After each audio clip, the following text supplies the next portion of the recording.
Good evening. This past summer, I attended a family reunion for my mother's side in Hot Springs, Arkansas. Over 100 relatives were present. It's an odd bunch of people. Farmers, lawyers, hairstylists, personal trainers, college professors, you name it. There's no logical way to follow most of the conversation that takes place, but my Aunt Dot, she has one rule of thumb. To avoid an undesirable controversy, steer clear of politics and religion, and just stick to topics like the weather. Well, ladies and gentlemen, I am pleased to inform you that this evening we have refused Aunt Dot's advice.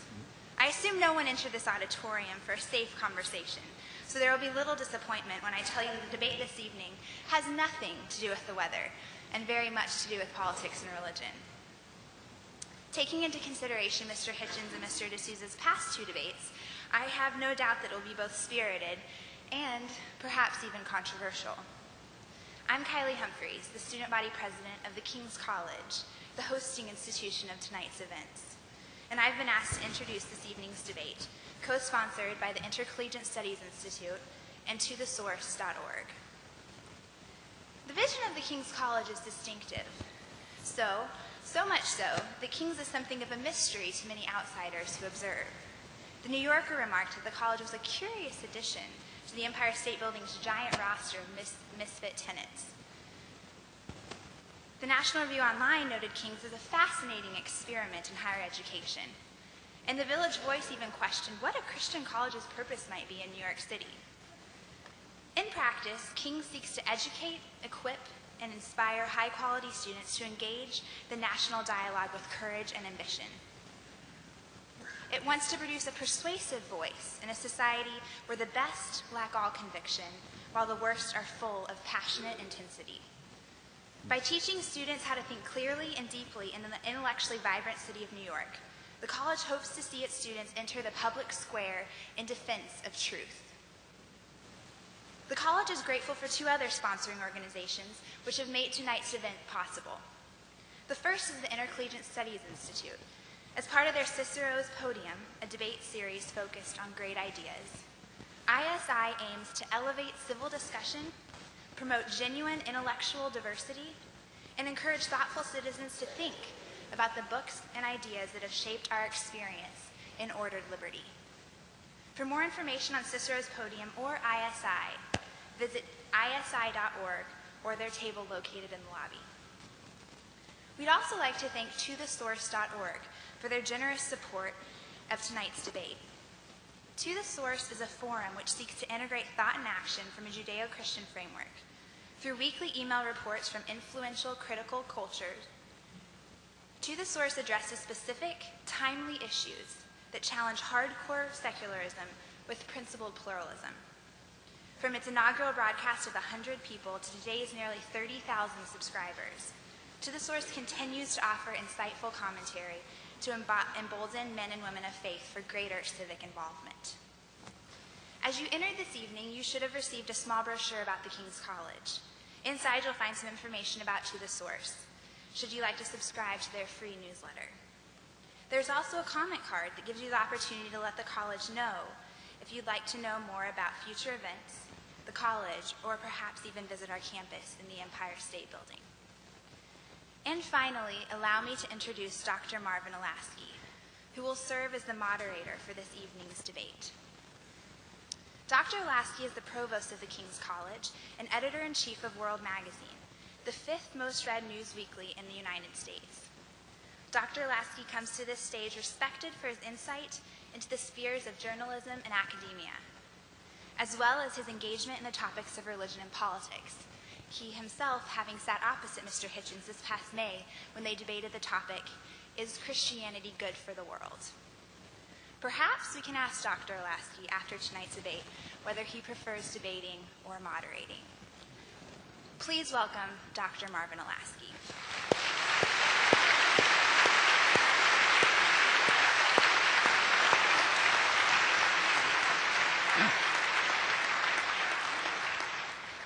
Well, thank you, Kylie.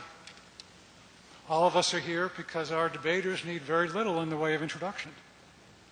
Christopher Hitchens is a columnist for Vanity Fair and the author of many books, including God is Not Great, How Religion Poisons Everything.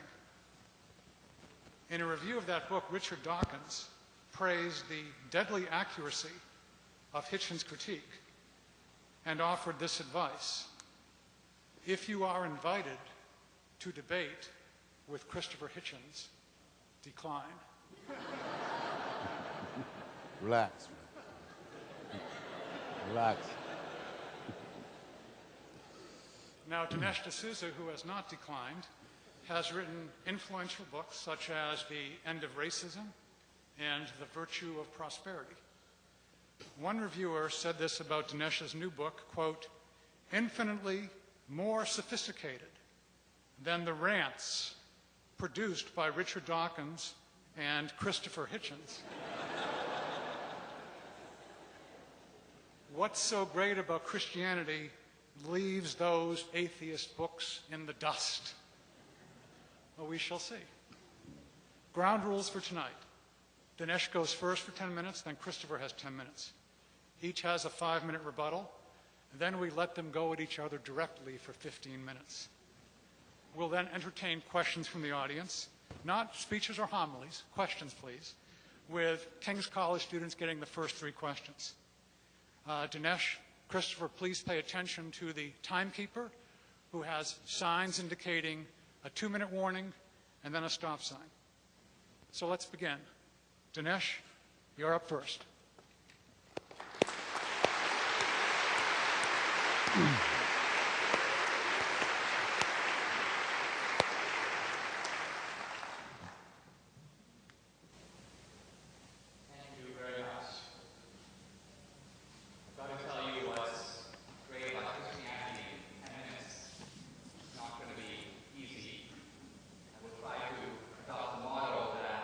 King Henry VIII used with one of his wives. He said, I won't keep you very long.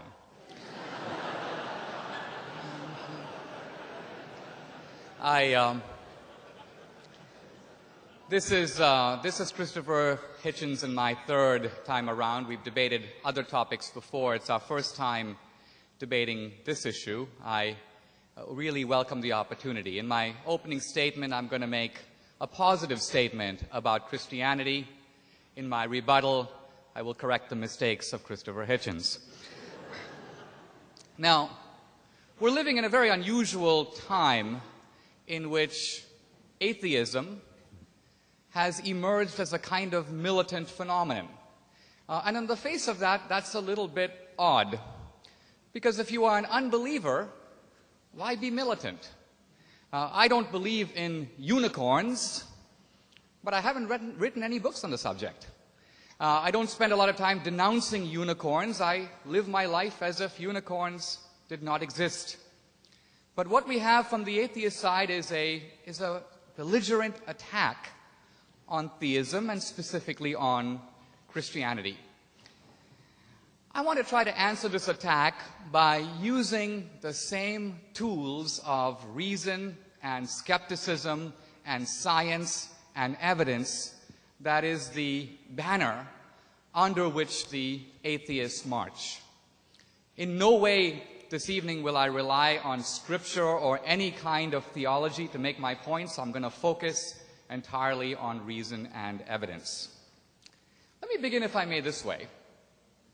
In reading through the various atheist books by Hitchens, Dawkins, Harris, and the others, if I were to make a list of the values that the atheists cherish the most, I would list values like the idea of individual dissent, the notion of personal dignity, the idea of equality, the equal dignity of men and women, an antipathy to oppression, inequality, and slavery, the idea of compassion as a social virtue. Now, what's interesting is that if you take a good look at this list, you realize that these values came into the world because of Christianity. How do we know that? Partly by looking outside of Western civilization, where we see that these things that we take for granted There's a tsunami that devastates a place in Africa. All the Western, which is to say Christian nations, rush to help. Nobody else seems to.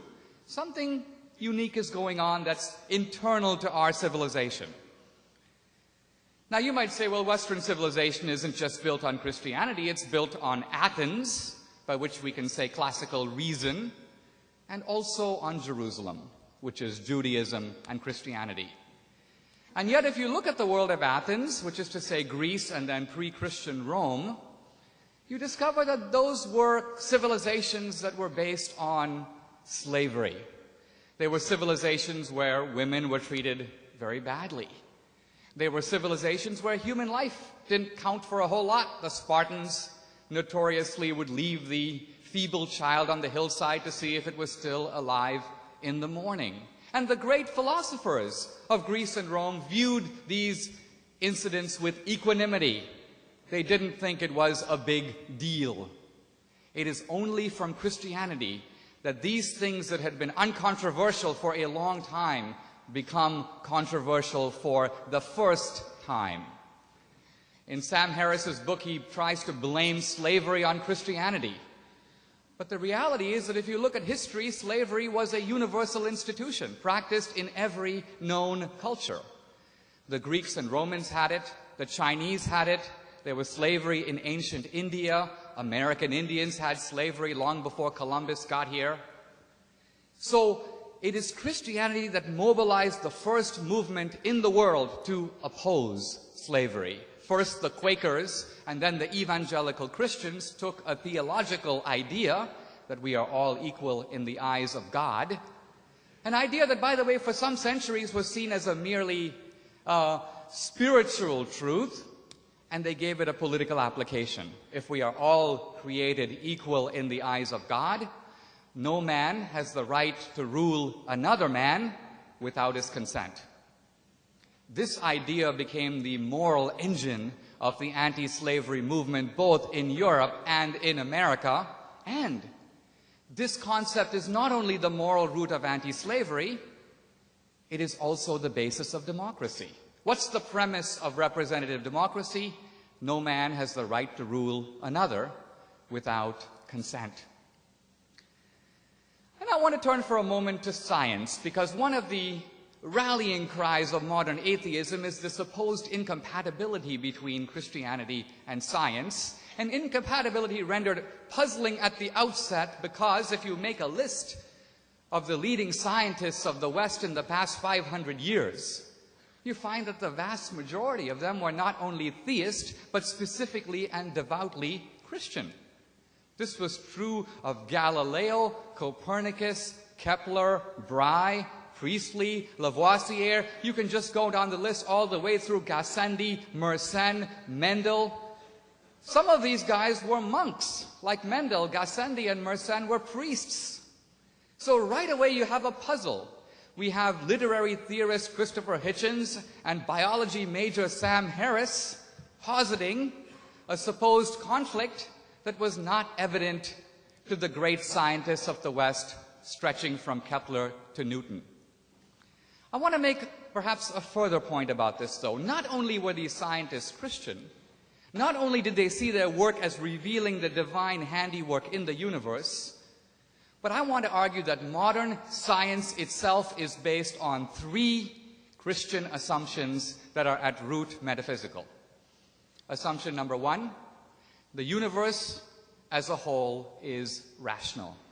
The universe embodies rationality. Now, if you think about it, that's odd. It's pretty easy to say that my friend Bill is rational, or Christopher Hitchens is partially rational.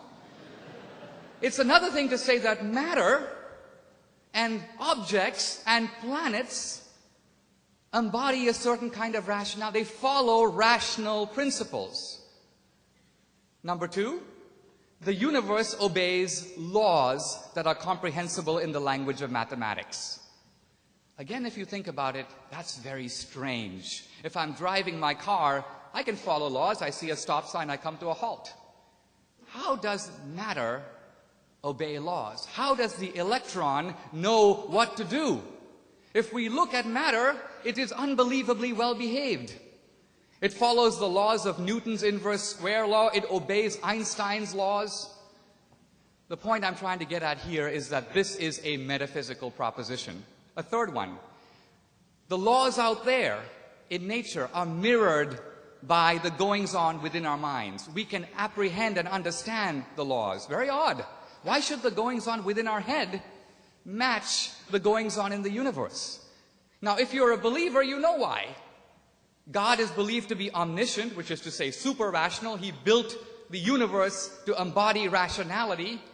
God is a lawgiver, and the universe reflects His laws. We are made in God's image. We have a spark of the divine, so it's not surprising to the theist that you have this arrangement. But for the atheist, you can't take any of that for granted. This is faith-based science. A final point. We hear a great deal about how Christianity has been terrible for the world. The truth of it is, if you look at the casualties of Christianity, the Inquisition, the Crusades, the Salem witch trials — I read a book on the Salem witch trials.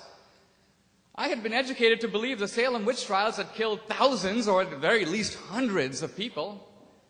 I discovered that at the Salem witch trials, the number of people executed was, in fact, 18. The Inquisition, if you read Henry Kamin's book, the most authoritative study of the Inquisition, the Spanish Inquisition, over 300 years, killed 2,000 people. Now, just try to compare that to the crimes inflicted by atheist regimes, not 500, not 1,000 years ago, but within our lifetime. If you look only at the big three, Stalin's Russia, Mao's China, the Nazi regime in Germany, you have, within the space of 5 decades, over 100 million casualties. So atheism, not religion, is responsible for the mass murders of history. I want to end by saying that I think Christianity has done a lot for the world. The world would be a lot worse if we didn't have it. I think even Christopher Hitchens, by the end of today, should be chanting, if only under his breath, "Thank God for Christianity."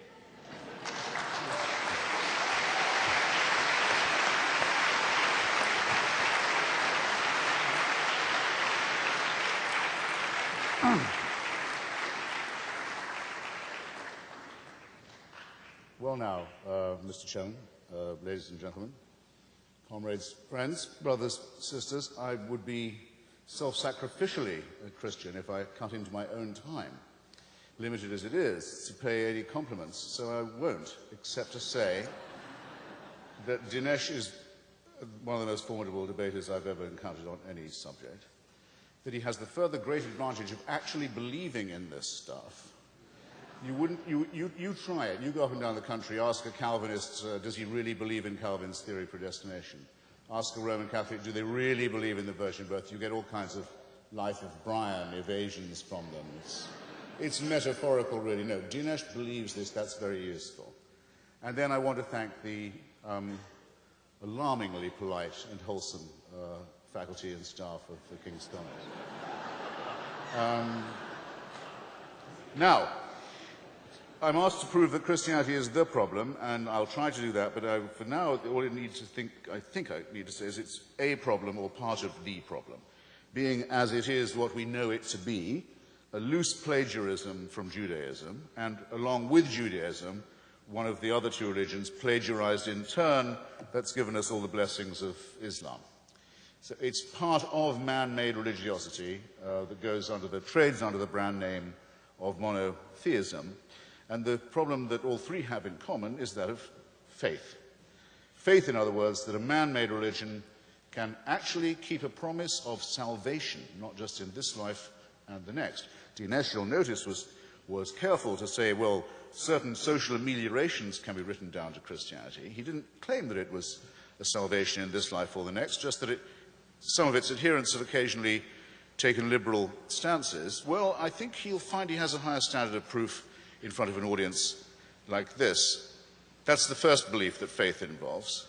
And second, the belief that faith is in itself a virtue, transcending reason and dispensing, conveniently enough, with the need for evidence. Now, it's my proposition straight out and straightforwardly that what we think of as our morality, as our ethics, comes from human solidarity and predates all forms of monotheism.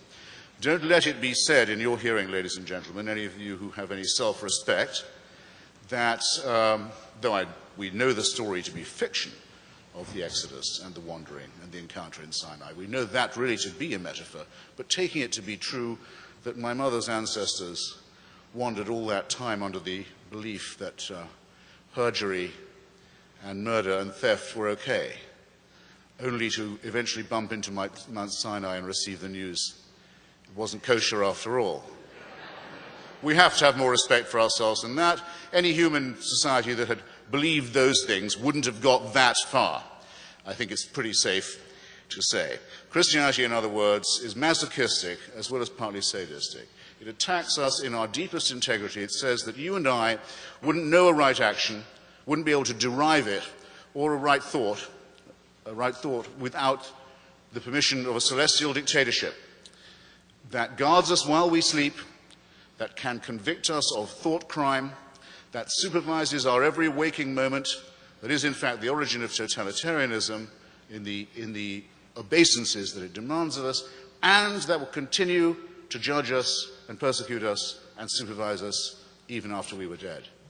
This, in my view, as well as being utterly untrue, utterly falsified by fearful human beings, is something that it is very fortunate we possess no evidence for.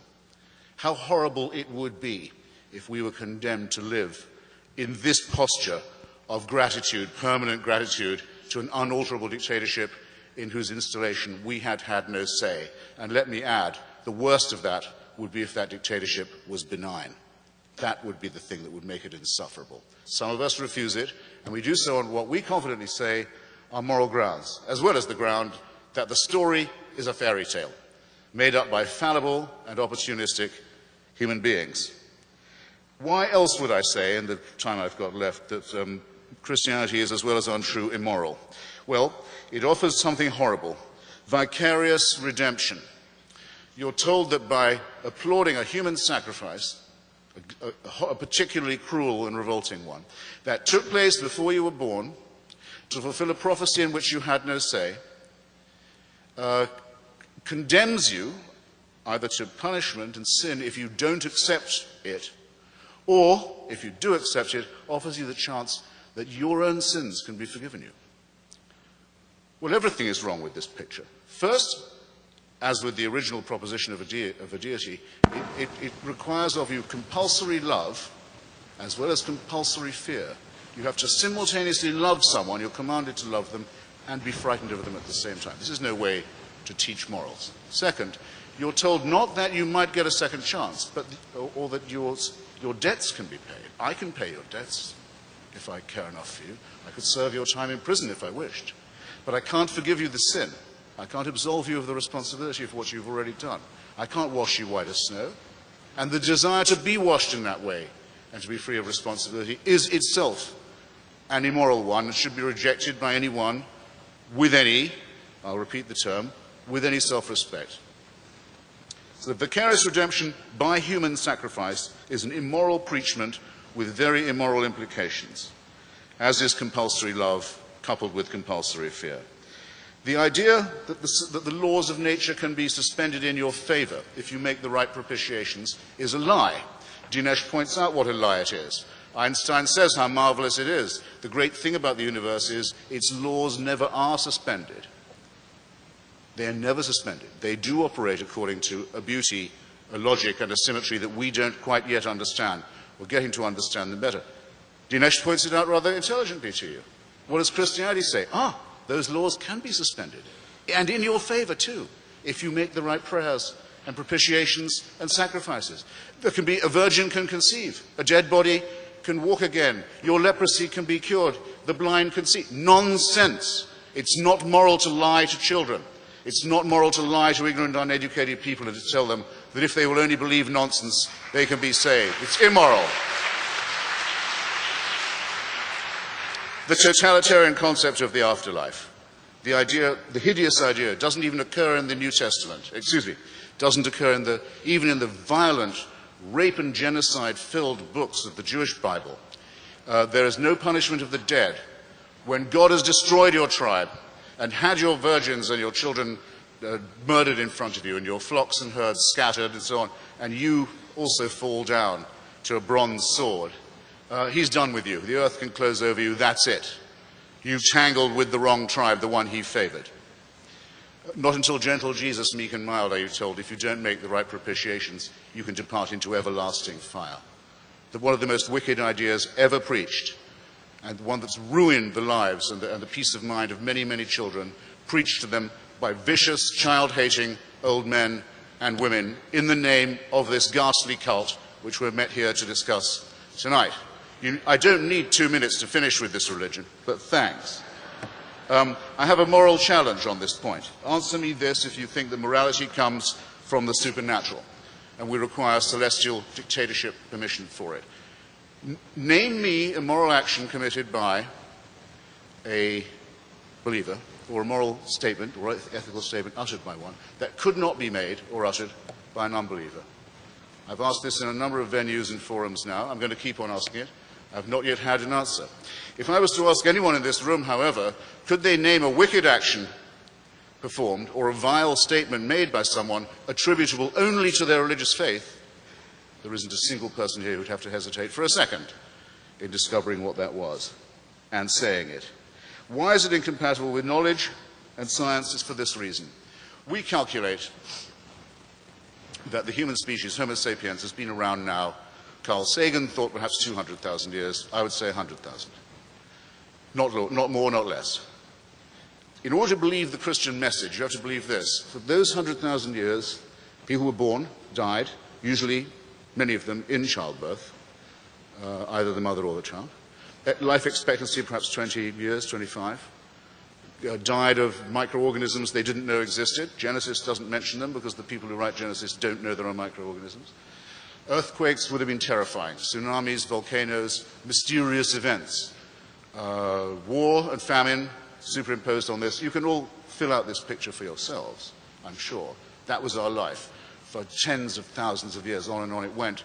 Maybe a gradual upward curve of a sort. We seem to have made some progress, very painfully, and with infinite suffering and labor, and with our solidarity still intact. Now here's what you have to believe. You have to believe that heaven watched that for 98,000 years. And after 98,000 years, decided 2,000 years, it may be time to intervene. And the best way of doing that would be to have a filthy human sacrifice in a very remote part of Palestine. And the news of this has still not penetrated to the rest of the world, and I don't think will be believed when it does, and isn't believed by me, and can't be believed by a thinking person. Thank you.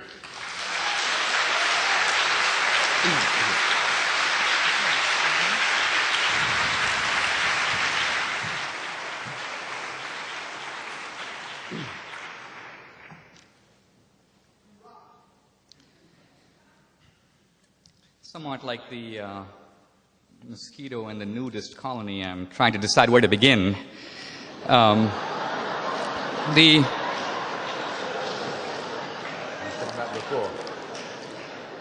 want to begin, if I may, with stripping away a kind of a pose. Because usually when you debate the atheist, the pose is, I am a man of evidence seeking the data. I'm following the evidence where it leads. Now, what's interesting is that if you listen to Christopher Hitchens, he offered no shred of evidence for anything he said at all. He presumed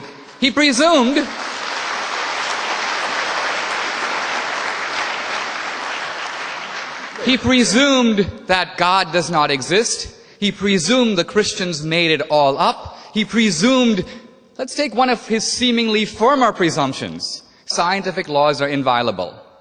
I said earlier this was an article of faith, and it is. There is no scientific law at all for which we could say that there are no exceptions to it. Let's take one of the most fundamental principles of science. Light travels in a vacuum at the speed of 186,000 miles a second.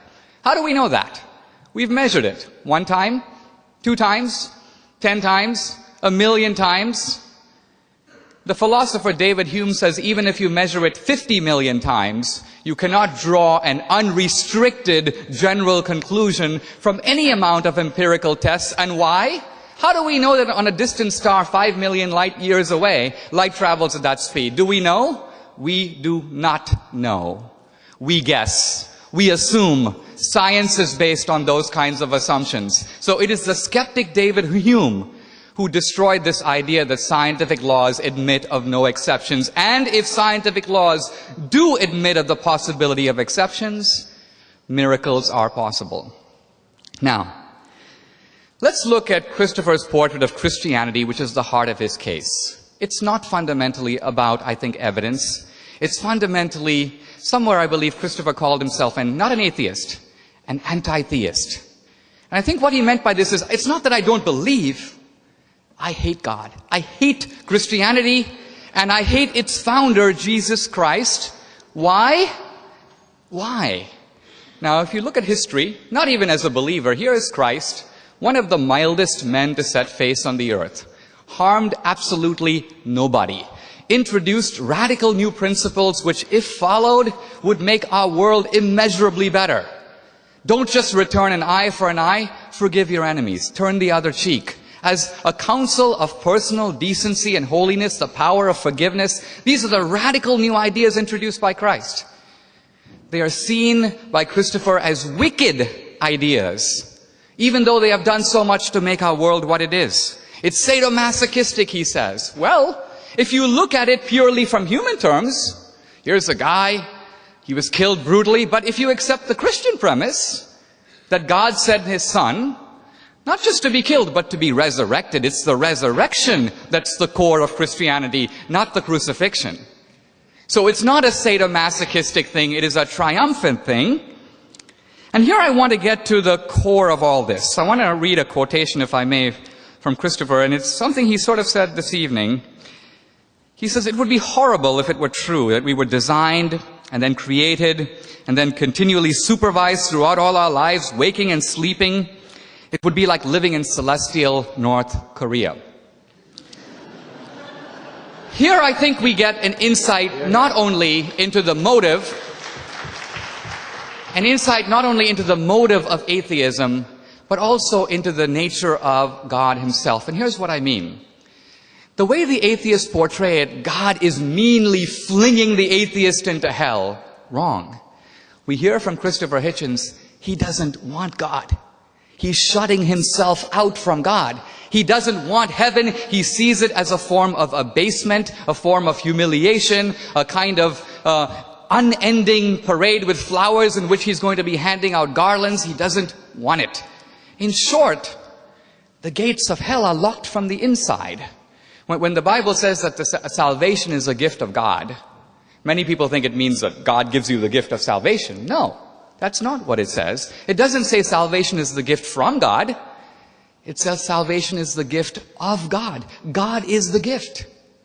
And there's no compulsion. We are free to accept him or to reject him. If we reject him, it is by our own choice, and God reluctantly gives us our wish.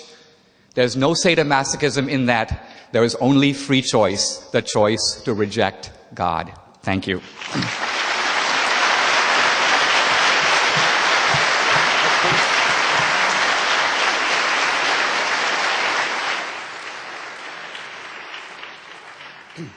Well, a slightly low blow to kick off with, Dinesh, I must say. You didn't use your time to prove God's existence either. I think you'd have needed more time than I would if that's what we were here to debate. I imagine that it was held in common between us and this audience that it isn't possible to decide these matters finally, that no one has ever produced an ontological proof of God that is completely satisfying, nor a disproof that is completely satisfying. However, the burden surely is a little more heavy on those who say, I know that there is a God, and not only am I a deist, I'm a theist, I know what he wants. In fact, I know who his son is. In fact, I'm on sort of personal terms with the guy in ways that are not evident to you. That demands a slightly higher standard of proof, and to say you didn't come up to that scratch, my dear, I'm sorry, is to say the least of it. Okay? Now, Why be militant, I was asked. Why do you care? After all, if all this is nonsense, why do I exercise myself about it? Well, I'll give you one example straight off. There is a religion that some of you will have heard of. It has 12 imams, 12 holy men, who all serve God, a one God, an only God. One of these imams has gone missing, but is expected back imminently, when he will bring a reign of universal peace and justice. I don't know if any of you paid attention to what I said earlier about the Islamic plagiarism of Christianity, but Shia Islam is essentially a parody of the Catholic faith. Now, the people who believe in this, you said unicorn, I would say tooth fairy, or sinister Santa Claus, propose to acquire thermonuclear weapons by illegal means at present, and to deploy them against not just Jews and Christians, but atheists, secularists, homosexualists, rapists, adulterers. I think they've only got me 3 times so far in this. And to bring about that happy thing that all religions secretly want and celebrate, the eschatological end of days. All religions have this common deformity. They want this to be over. They think what we're going through is just a prelude. Our life is a poor and contemptible thing. Bring on the moment when we'll find the ultimate truth and be able to relax in the Saviour's arms, or in some promise of heaven, as the sort we were offered this evening. I say it, that I think it's a contemptible offer, and would be contemptible if there was any basis for believing that it was real. I'm not going to duck, in case you think I am, the question of atheists and secular atrocities, but I'm going to leave it to our next segment, because it'll take me just a fraction more time, and I'd like to do it in such a way as to pin Dinesh somewhat more to the mat on it. It is argued, though, on this moral point, that those who repudiate God will have no basis for making their own moral decisions or uttering their own ethical conclusions. That without this anchoring and overarching belief in protection, we would simply be in a world of nihilistic chaos, choosing here this and here that option for ourselves, with no anchorage of decency, no ballast of ethics. Well, just consider, if you will, because all of you will have heard that argument many times, as well as this evening. Consider, if you will, what the corollary of it is, if you look at it the other way.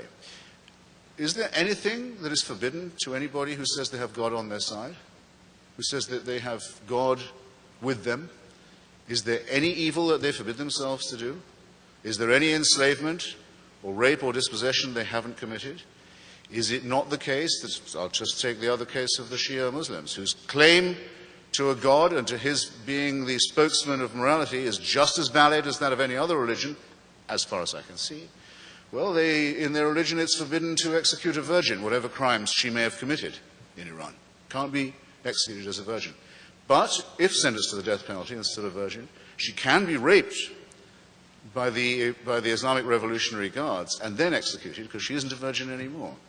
A piece of sadistic ingenuity that would not have disgraced Torquemada or the practitioners of the Inquisition, and does show, does it not, that not just in the name of religion, but rather, I would say more honestly, precisely because of faith and the certainty that it gives of a divine endorsement, that things are done and done all the time, and threats made that no decent secularist, no convinced atheist humanist could countenance for a second.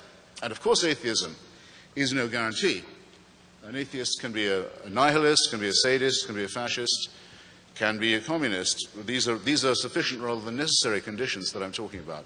But I hope they will, at least to some extent in your minds, ladies and gentlemen, have broken the connection between religion and ethics as demagogically asserted. Thank you.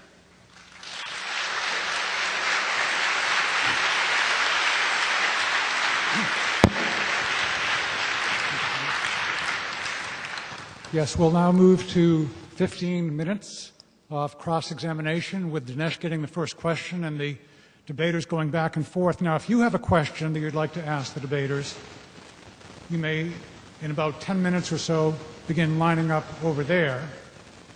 And the first 3 questions go to King students, and then we will let the fun begin in general. Dinesh, your question for Christopher.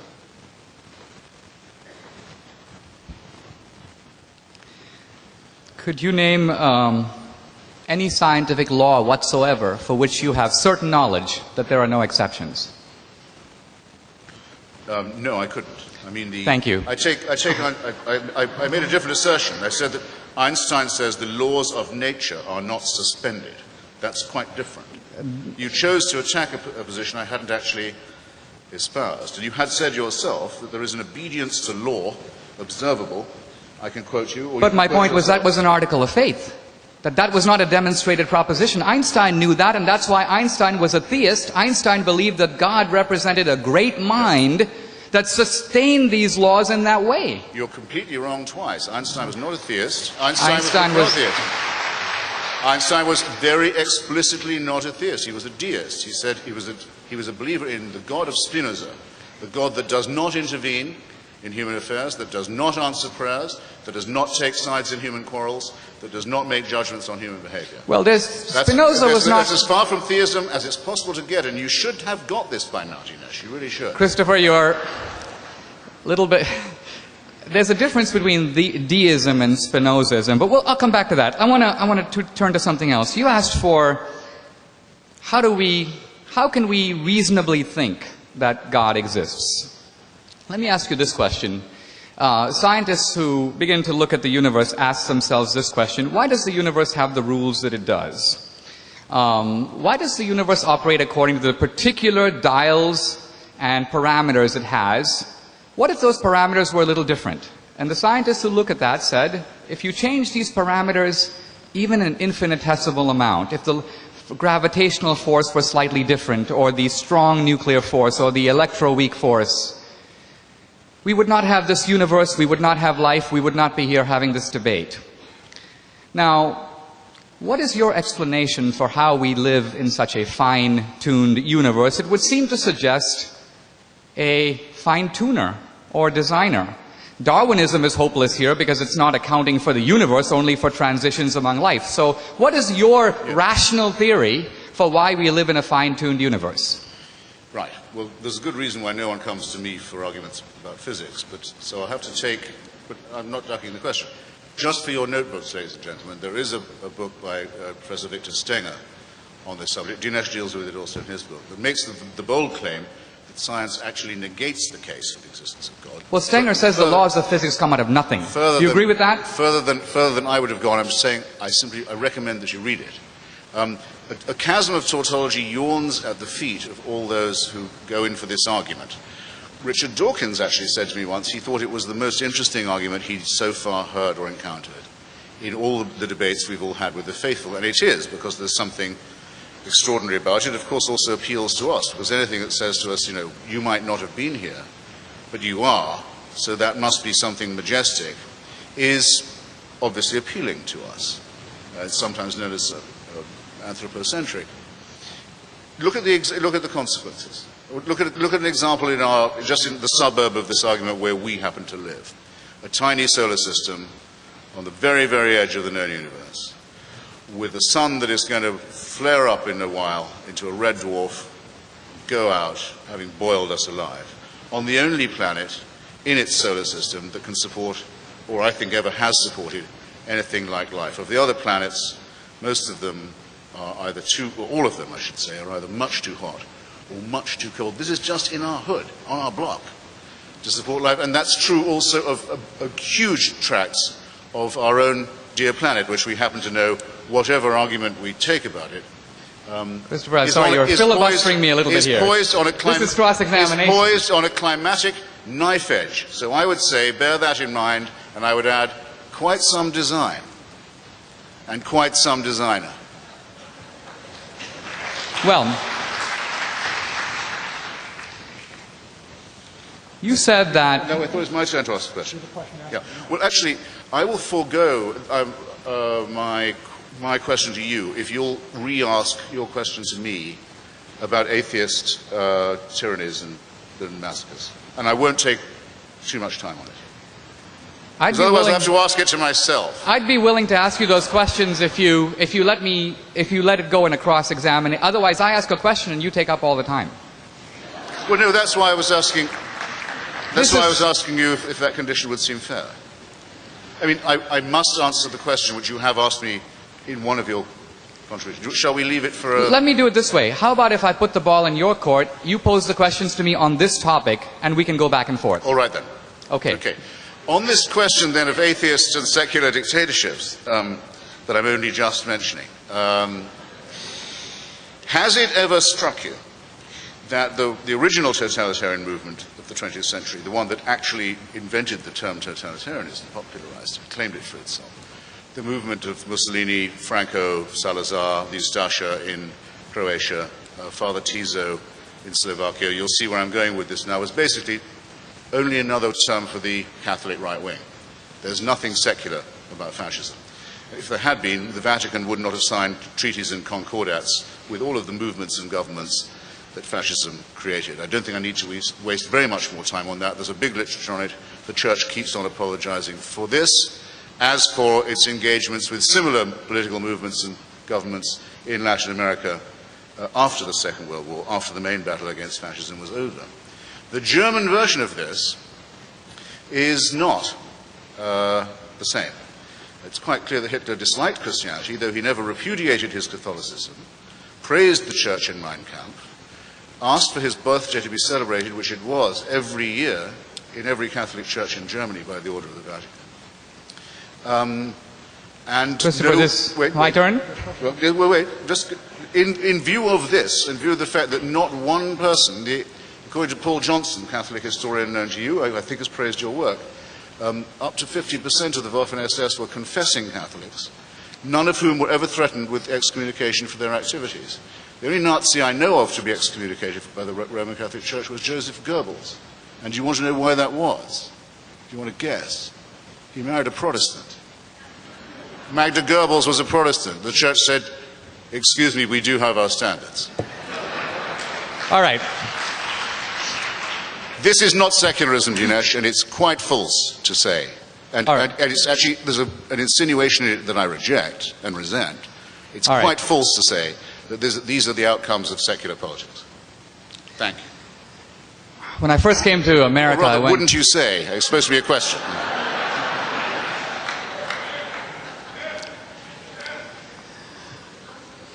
You notice that in his statement, Christopher Hitchens zoomed in on one issue, Hitler and the Nazis, leaving untouched, indeed unmentioned, the scourges of communism. He didn't not only mention... Hold on, don't jump in, it's my time. This is the atheist conception of fairness. We hug the public square completely to ourselves and drive all the religions out. Look.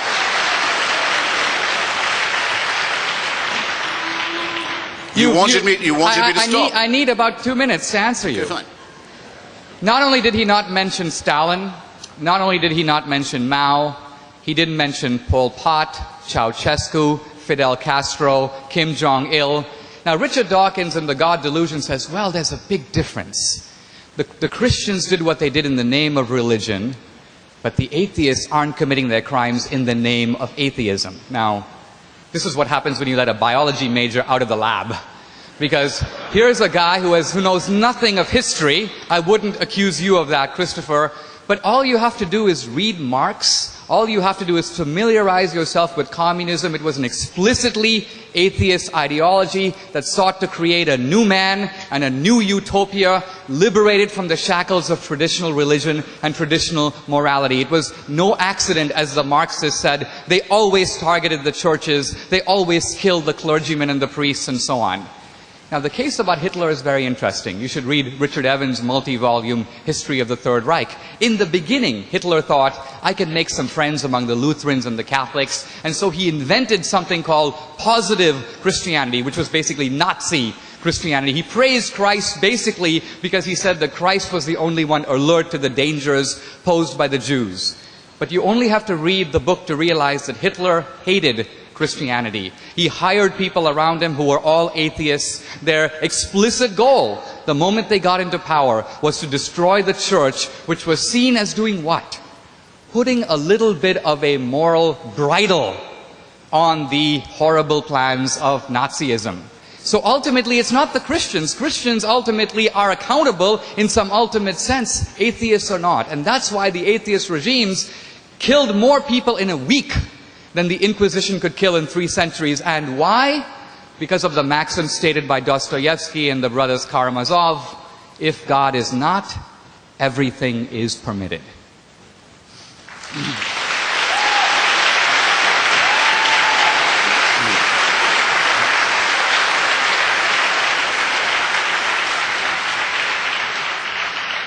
Again, Dinesh, I'm sorry, a slightly low blow. You said, look, when are you going to get through with your questions? So I politely stopped. And then you said, look at all the things you didn't mention in it, which I was just coming to. Now, by the way, I can prove that to anyone, and I'm a little sorry to have to point out to you, because you have the proof in your hands.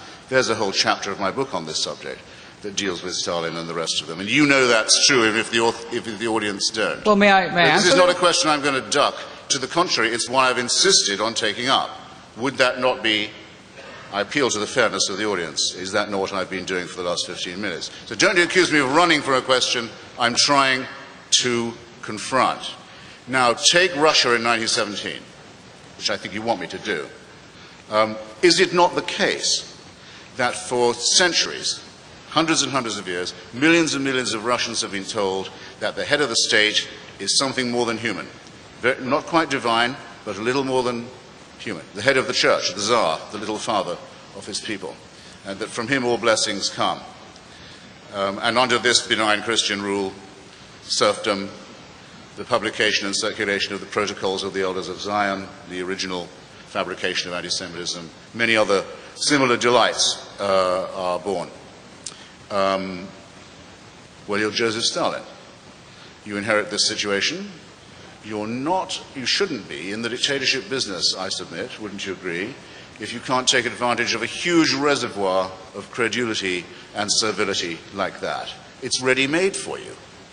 You can say, well, let's have a heresy hunt, and there'll be heretics, all right, and you have a show trial. An inquisition. You can say, let's have miracles. We'll claim we are responsible for miracles. Lysenko's biology purports to produce miraculous new harvests. We'll say that all blessings should be attributed to my benign rule. Everyone should thank me all the time and fear the permanent workings of the evil one against the happy state that we're trying to create. This is a simulacrum, very recognizable, of the relationship between Christian orthodoxy, feudalism, serfdom, and anti-Semitism. Now, I will take your challenge, Dinesh, when you point out to me a society that has degenerated into famine, disease, paranoia, torture, and mass murder because it has followed the precepts of Lucretius and Epicurus and Democritus and Spinoza and Thomas Paine and Thomas Jefferson and Albert Einstein. If you can do that, if you can point to me a society that erred and fell into horror by doing that, then we'll have a level playing field. Till then, you know perfectly well we don't have one, and you're trying to make it less fair still. Let me, if I may have the same time to answer. Right here we see the way in which there's a kind of inequality of measurement going on.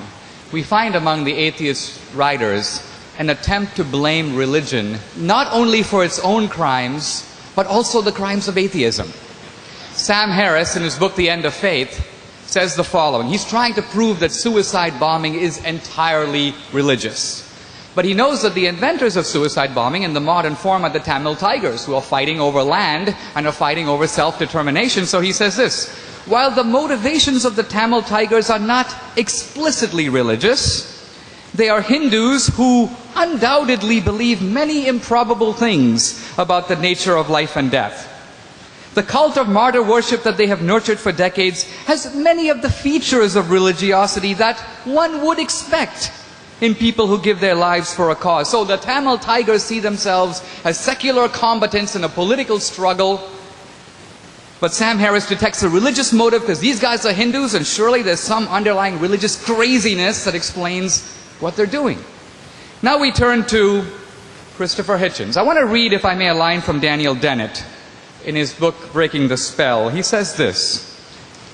He says, it is true that religious fanatics are rarely, if ever, guided by the deepest and best tenets in those religions. So what?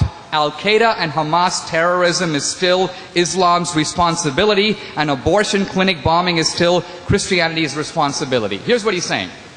If bad guys do bad things in the name of an ideology, the ideology doesn't get to shake them off and say, those guys were just perversions. You have to take responsibility. And the point I'm making here is, Christopher Hitchens will not take responsibility as an atheist for the crimes committed in the name of atheism. He is doing backward somersaults to blame the Christians for them. So Christianity has a lot to answer for. We wouldn't need repentance if that wasn't the case. But Christians should not have to answer for Mao and Stalin and Hitler, people explicitly dedicated who, if they could, would destroy Christianity and wipe it off the face of the earth, as would apparently Christopher Hitchens.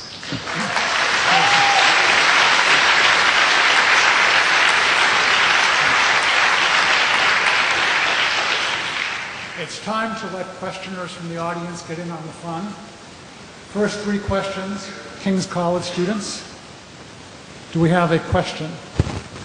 Mr. Hitchens, you mentioned that having a simultaneous love and fear of someone is no way to teach morals. Now, I don't know about your upbringing, but how do you propose that we teach any self-respecting, say, 2-year-old morals? 2-year-old. Or should we wait until they've developed a good sense of self-respect for themselves to learn morals on their own? I've actually seen 2-year-olds undergoing some of these dilemmas. In fact, it's an unbelievably vivid memory. It's not nice to think that your children must be evil or innately wicked. But there is a point where reason does enter. It's just a bit later than 2. You can't terrify them into doing it. You can sometimes bribe them into doing it by saying Santa Claus knows what they're doing. It has an almost magical effect. But even as you do a thing like that, you feel slightly cheap. In other words, this is going to be a problem for us, whether we are people of faith or not. But Christopher, isn't it true that in childhood, all learning is based on piety? And by that I mean, even if you were to teach somebody the law of gravity as a child, you would teach it to them to be received on faith. Later, they would subject it to critical scrutiny. I dare say I'm not going to disagree with you that the observable laws of gravity so why do you are not repudiated by any responsible parent. But perhaps, I don't know if either of you have noticed this, but you seem to regard, it's a revealing disclosure, of the role of religion to treat us as if we were infants. I said that when we are infants. That was my objection to it in the first place. Boo. I didn't say if we were infants, I said when we are infants. Look, I think there's a deeper point here. The atheists have kind of expected that as countries become more modern, more technological, religion would wither away. They figured out it's not going to happen. And so they've decided to focus on the schools. And so you find common themes in Dawkins' book, Harris's book, Hitchens' book.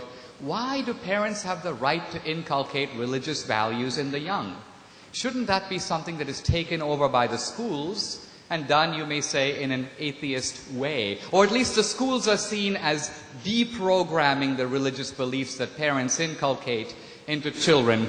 I think that this is a little worrisome in a free society. The desire to detach children from the moral training of their parents, to turn it over to experts like Dawkins and Hitchens, whom I think you can see are not merely following the evidence where it leads, but have a certain visceral dislike. Have themselves an agenda no less fierce than that of any Christian parent.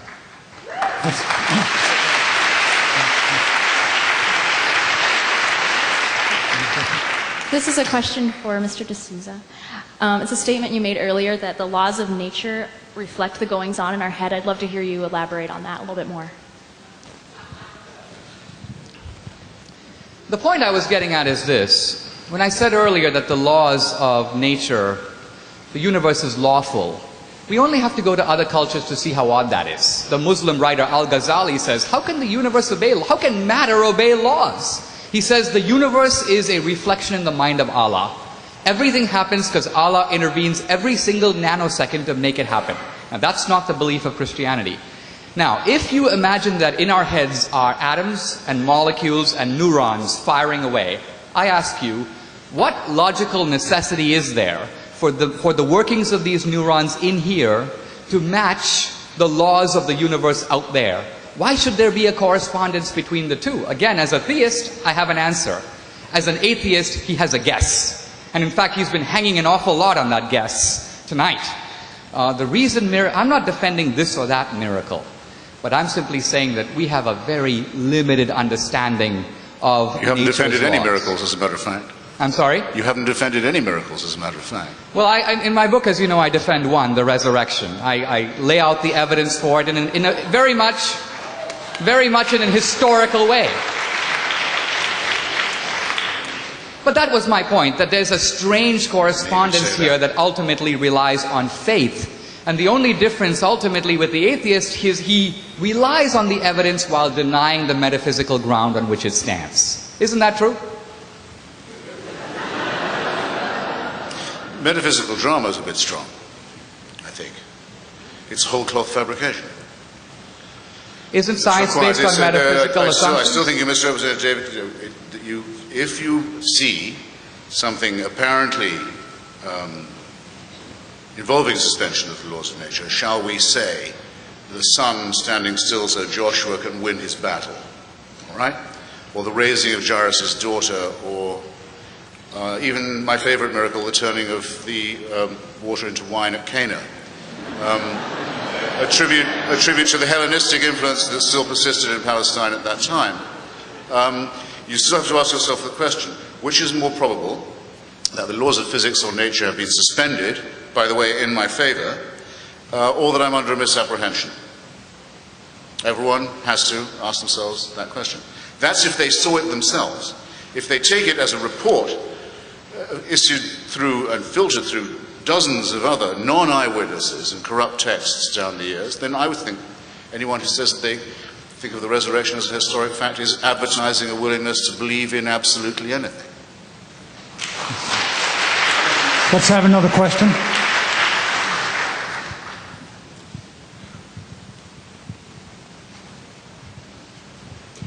This question is for Mr. Christopher Hitchens. You've said in past debates, and I refer to the debate between you and Doug Wilson, that morality has merely evolved. And I say merely because I think we'd all agree, Christian and atheist alike, that morality has evolved anthropologically speaking. But I want to know, if it's merely evolved, why can't I transcend the current state of evolved morality? What standard can you appeal to? Well, look, evolved morality is because we're an evolved species, and because of our evolution, the lowly stamp of which, as Darwin so beautifully puts it, we bear, the fact that we are primates, an unarguable fact. Our prefrontal lobes are slightly too small. Our adrenal gland, though there's evidence that they're still evolving, which is, I think, heartening. You may have to be patient. It won't come in time for Tom Tancredo, but it is coming.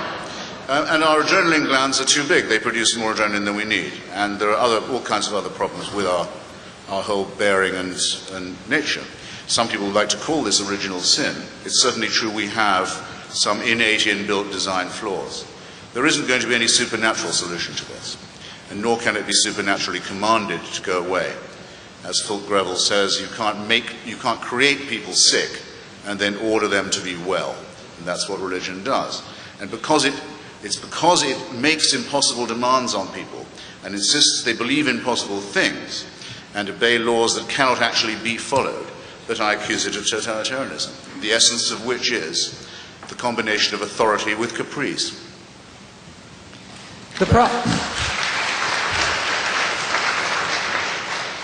Evolution, although a powerful theory in many respects, doesn't account for three things. It doesn't account for the origin of life, which is presumed.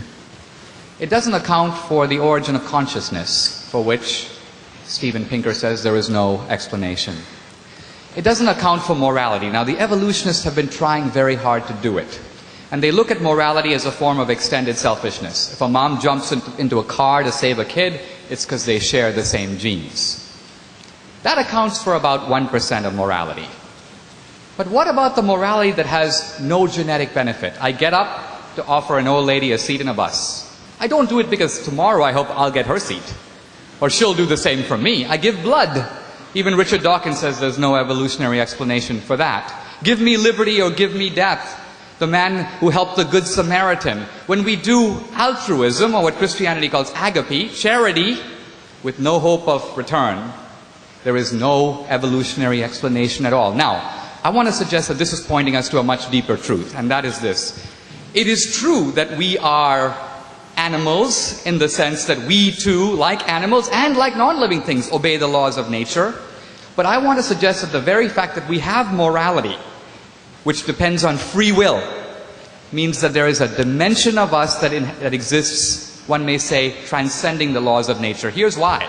A stone doesn't have a choice of whether to roll down the hill. It can't say stop. It merely follows the law. On the other hand, in small decisions and big, I have choice. Here's a pen. I have a free choice to drop it or not. If I drop it, it will follow exactly the laws of gravity. But my decision to drop it is purely a free choice, undetermined by the laws of physics. I can go either way. And every moral choice is of that nature. Our entire vocabulary of thou shalt not and don't do this and you shouldn't have done that would have to be wiped out if it was merely an you wouldn't have to teach anyone right and wrong. It would be genetically programmed into them. So the idea that we are already moral by evolution, it's nonsense. Morality ultimately does have to be inculcated.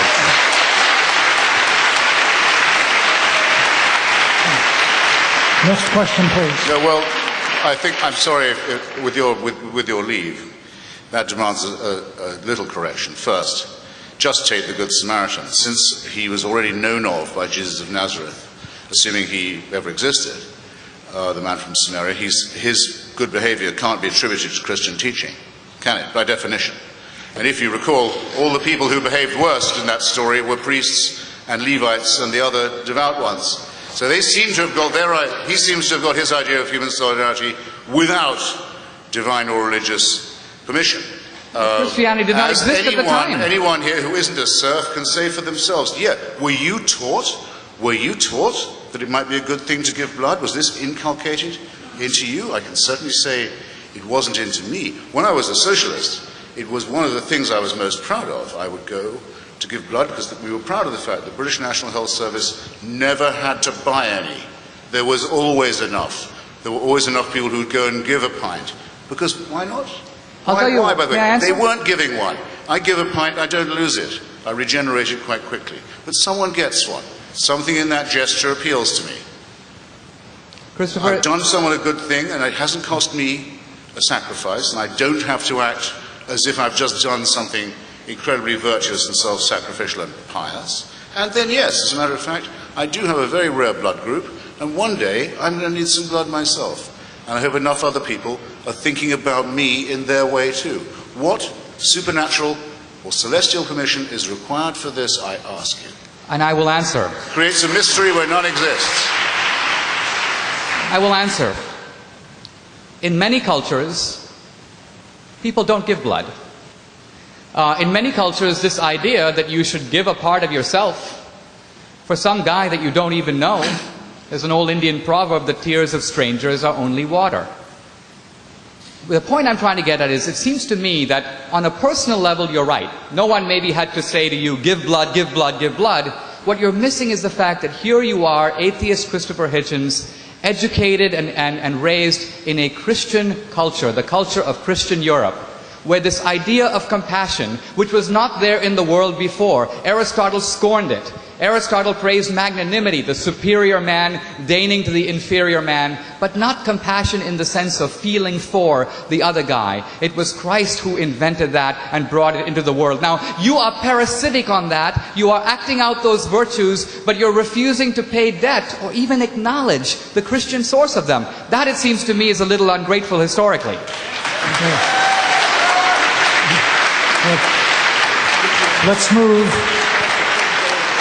Let's move to the next question, and the person asked the question can respond. The other person can then make a response to that, and then we'll try to go right to the next question in order to have room for as many as possible. Okay.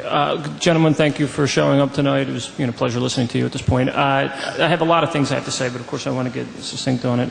A thought I had based on an idea, the materialization from pre-existence into existence, then concluding with post-existence, one might assert a lack of definitive strength regarding post-existence as the absolute final end.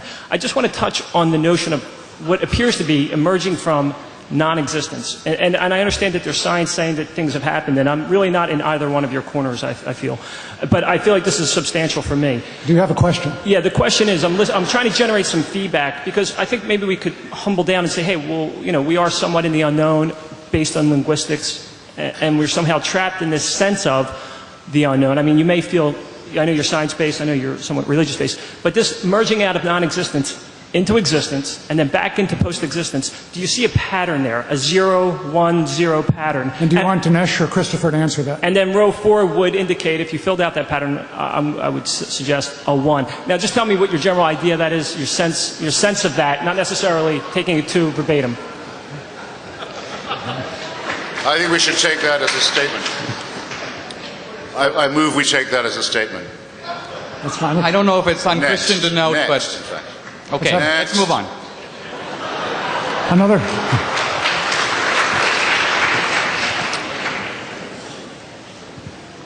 Yeah.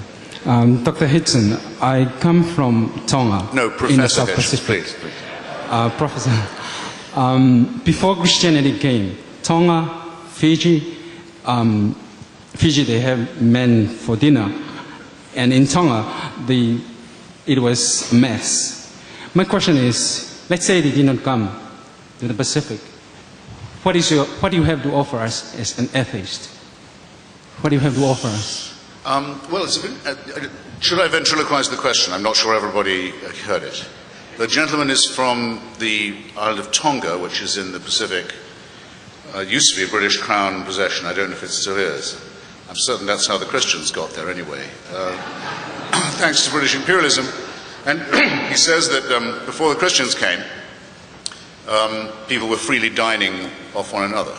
This is a fair... In Fiji, yeah. I've heard the stories. It's often struck me as a tremendous problem. Why was no redemption ever sent to this island? Why did it go on? It reminds me of the question I closed by in my original statement. 98,000 years of human existence, and heaven watches with indifference. We're expected to believe 2,000 years ago intervenes by means of a human sacrifice in which all took part and which all must believe, and that's the salvation. And it's not offered to the Chinese, who at that stage can read and can write and can build boats and can have libraries and gunpowder and can spread an idea. No. It takes many thousands of years before, in a very weird form, it gets to China at all.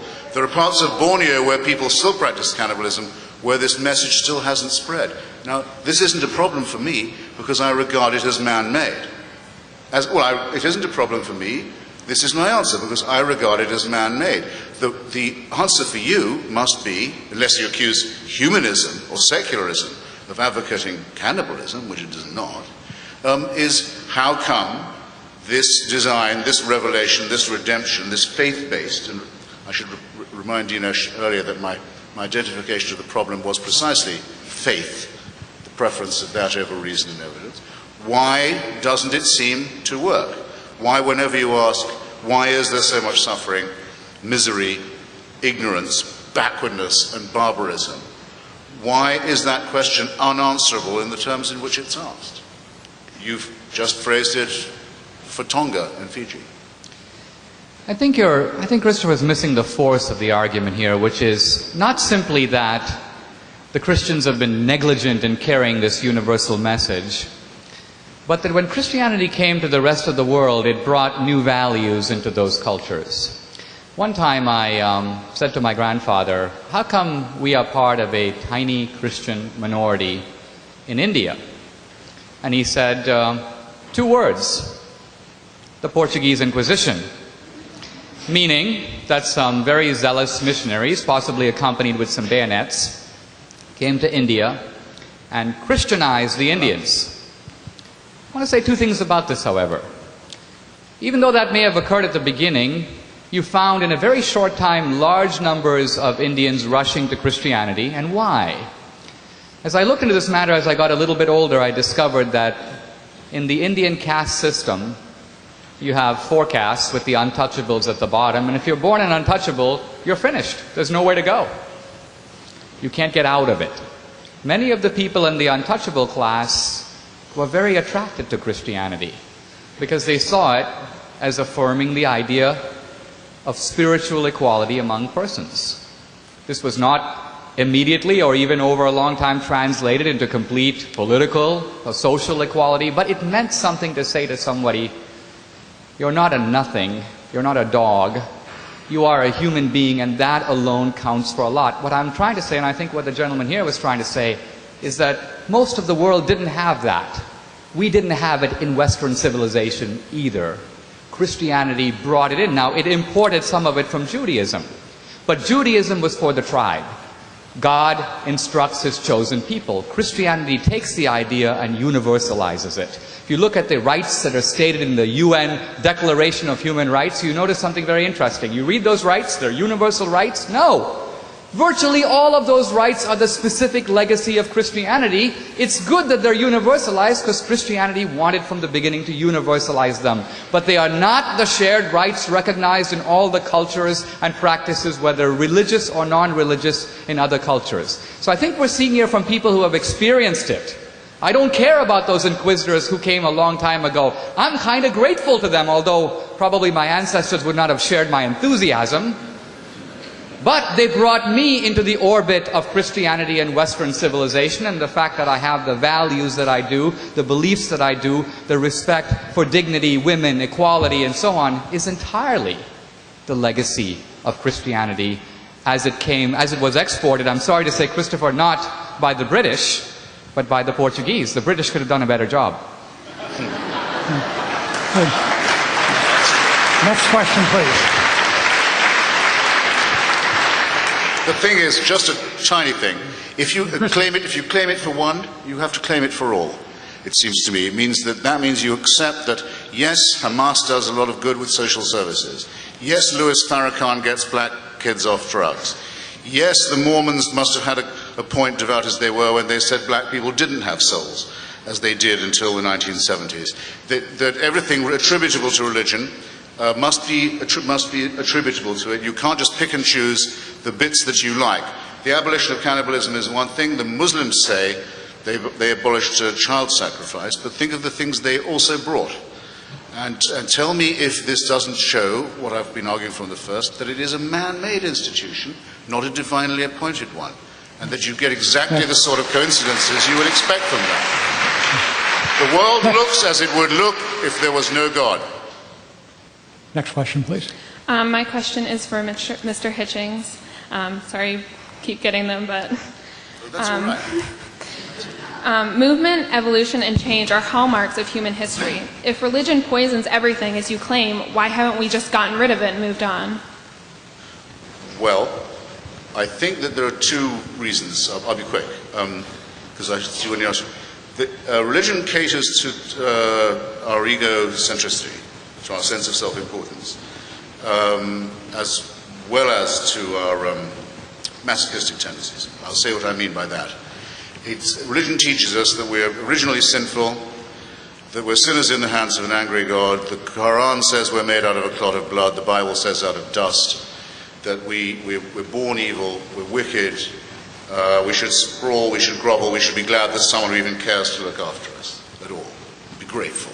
I think this is a disgusting attitude, but you won't, I think, fail to recognize that it's a very accurate picture of what's preached. But, worm as you are, cheer up. The universe is designed with you in mind. And God has a plan for you, and you alone. So to this terrible groveling is added a terrific arrogance as well. Thus you get the phenomenon of people like Mother Teresa, say, brushing past you, pushing you off the pavement, saying, sorry, out of my way, don't mind me, I'm just on errand for God. And they call this modesty. That's why it appeals. And the second reason why it appeals is, I don't know why this is, because I don't see what there is to fear in it. You're not going to know when you're dead. You're not going to know it. So there's nothing to be frightened of. But people are frightened of death. And the central lie of all religion is that there's a cure for this. And an exception will be made in your own case. An eternal life offered. if you make the right propitiations and the right abjections. Well, I'm sorry. I think it's the height of immorality to lie to people like that. But that's why it survives. That's why it survives. Let me answer, if I may. Religion poisons everything.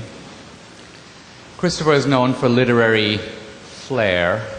I think what we've seen here today, when I first came to America, I lived in Arizona, I went to a rodeo, and I'm sort of reminded of that. We have a point here, a point there, and just a lot of bull in between. Now, here's what I mean by that. Isn't it a case of gross rhetorical and argumentative excess? I mean, did religion poison Shakespeare, or Milton, or Dante, or Michelangelo, or Raphael, or Bach? Were they corrupted by religion? No. Their work is in some ways an exhibition of a transcendent reflection as we see in art. Even secular people should be able to appreciate that and to recognize that that is the special legacy of our civilization, built in part on Greece, but also in equal, if not larger part, on Jerusalem. Now, we are now coming closer to the core of what this debate is about. This idea here that religion is a form of wish fulfillment. Christopher didn't think of that. Sigmund Freud said it. Marx said it in a different way. Religion is the opium of the people. We can't face life. We can't face death, so we make up stuff. Now, I could give a religious rebuttal to that, which would look something like this. I can totally see why in a wish fulfillment world we would invent heaven. Heaven is cool. And if I wanted to get away from my diabetes or the fact of death, I might say, I'd like to live in heaven. I don't think I would have made up hell. Hell is more severe than diabetes. It's a little tougher than death. So why would a wish fulfillment inventors of religion come up with the rules of self-denial and so on that make our life more difficult, more sacrificial? We would make it easy. We'd start by taking out that commandment against adultery, if we were making it all up. Now, one final point. The idea of religion as wish fulfillment makes no evolutionary sense at all, a point made by the atheist Steven Pinker. He says this: it makes no evolutionary sense to make stuff up that threatens your own survival. Imagine this: I am a rabbit. I am being pursued by a lion. I have to decide whether to run. I decide I will not run. Why? There is another life waiting for me, even better than this one. What would be the fate of such a rabbit? It would be immediately eaten. Rabbits who engaged in wish fulfillment would not survive. That's the point. You need a better theory.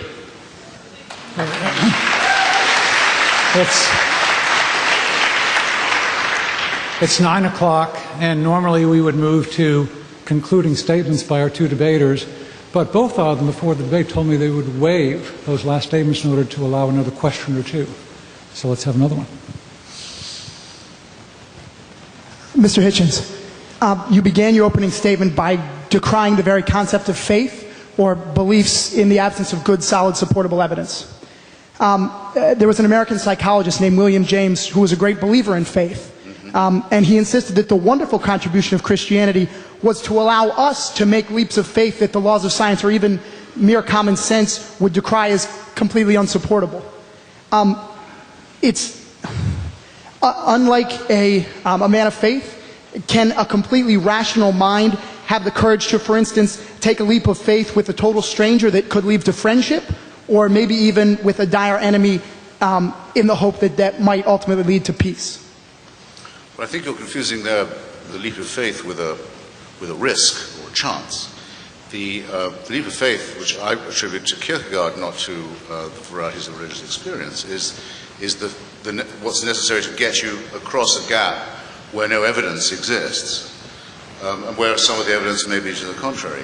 And the problem with that, though I can see the will behind it, is that you can't make it just once and find yourself on the other side. Faith got me across this chasm. Now I'm safe. You have to keep on making it. You have to keep on going to church, sometimes several times a week, to assure yourself you're right to believe it in the first place. And it becomes morbid and ritualistic and irrational. and you're back where you started, on the wrong side of the chasm. Otherwise, this argument, we wouldn't be having this argument if Christianity had an answer to any of this, or any other religion either. In Christopher's book, he makes the argument, I think I've seen him quoted saying this too, that the absence of evidence is evidence of absence. If you don't see evidence for something, don't believe it. Now, I would suggest that in the empirical domain, in the world of human experience, that is a valid principle. It even applies to miracles. If someone came to me and said, my leg grew 3 feet last week, I would say, let's bring in the doctor with the measuring stick. Let's see if it actually happened. We are in the domain of verification. However, the non sequitur here is the following. There are many questions that are vital to our life because they would affect the way we live that are not in the empirical domain. Let's say I would ask you, is there life after death? Shakespeare says death is the undiscovered country. No one who's gone there has ever come back. And certainly not in a natural. So here's the question. How would you subject that proposition to testing? What possible evidence are you looking for when it is not in the empirical domain? Christopher says automatically reject it out of hand, since there is no evidence, but there is no evidence in a domain where evidence is unavailable. So I would suggest that here we have the dogmatic atheism that, because it doesn't know, refuses to believe. Now, if you ask me, do I know? I would say, no, on this point I don't know either.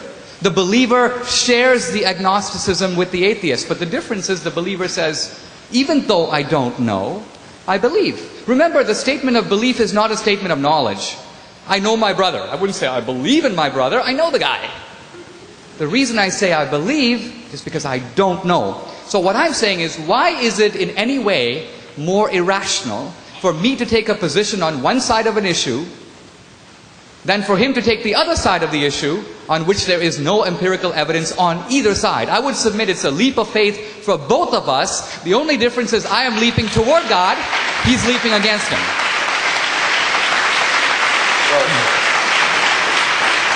Yes, last question, please.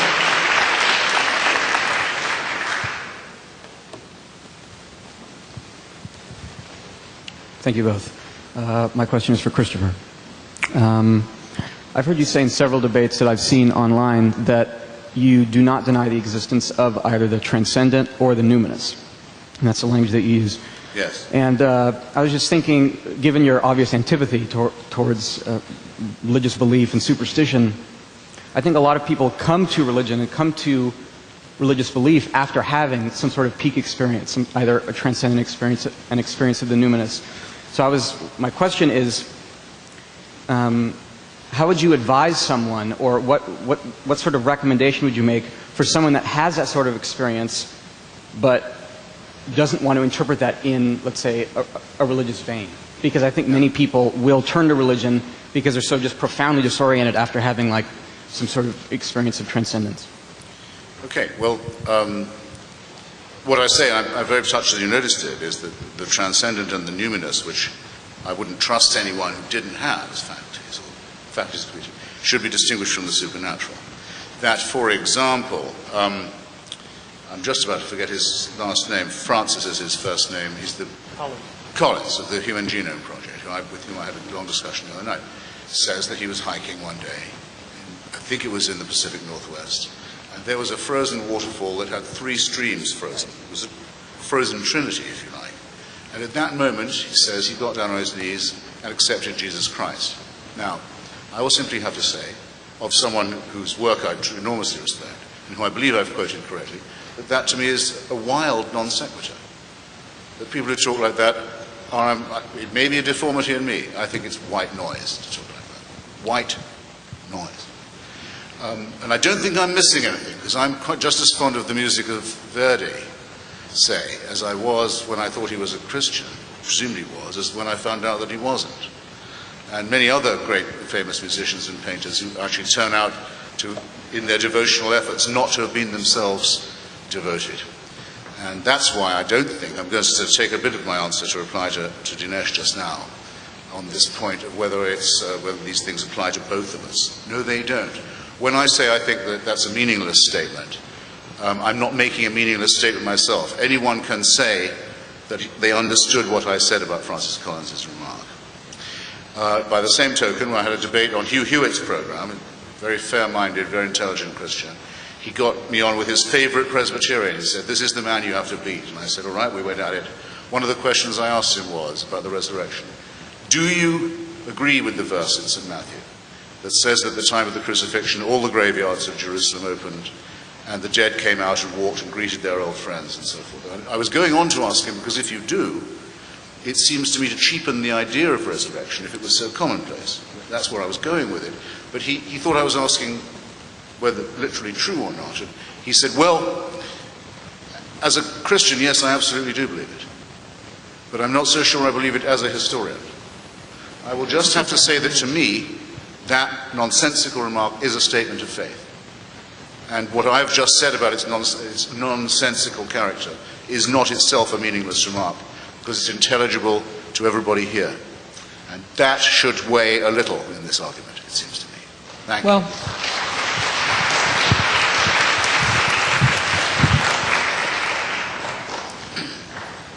I don't know what Francis Collins was getting at, but I can tell you a little bit about what Kepler was getting at. I think when you look at nature, you notice that there is enormous intelligence embodied in nature. And this is, I think, for the person who thinks about it, a deep mystery.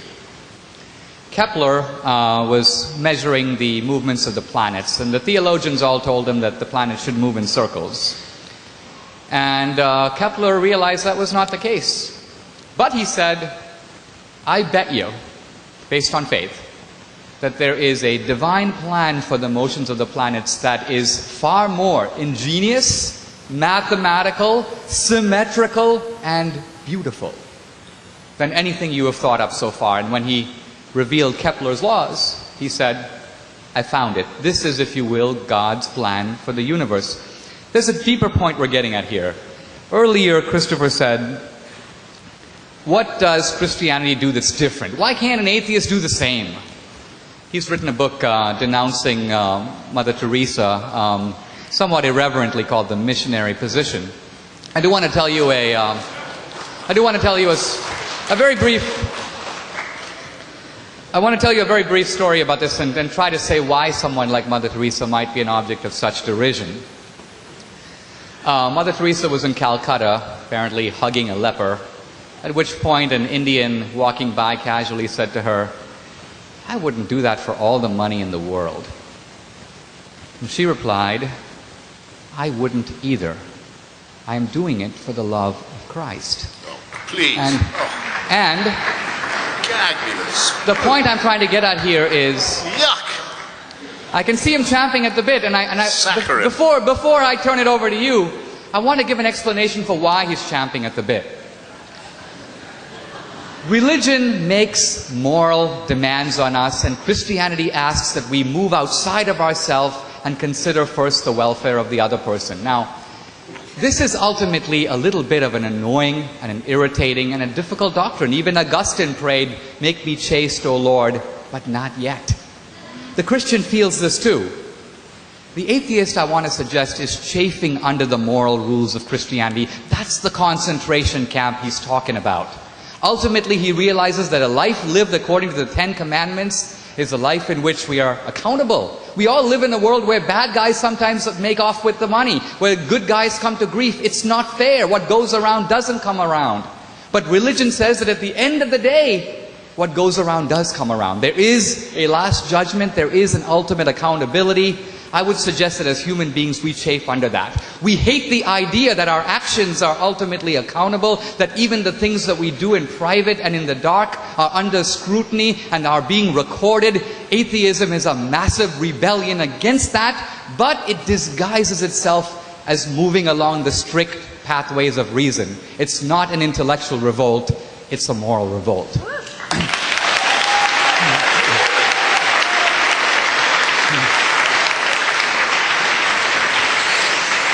Good. We've been going at this for over 90 minutes now, and it's time to sadly cut it off. 3 concluding notes. First, if you have information cards for King's College or love notes for Christopher or Dinesh, please give them to an usher as you're leaving. Secondly, Dinesh here will be signing copies of his new book. And third, thank all of you for coming, and please join me in thanking our two debaters.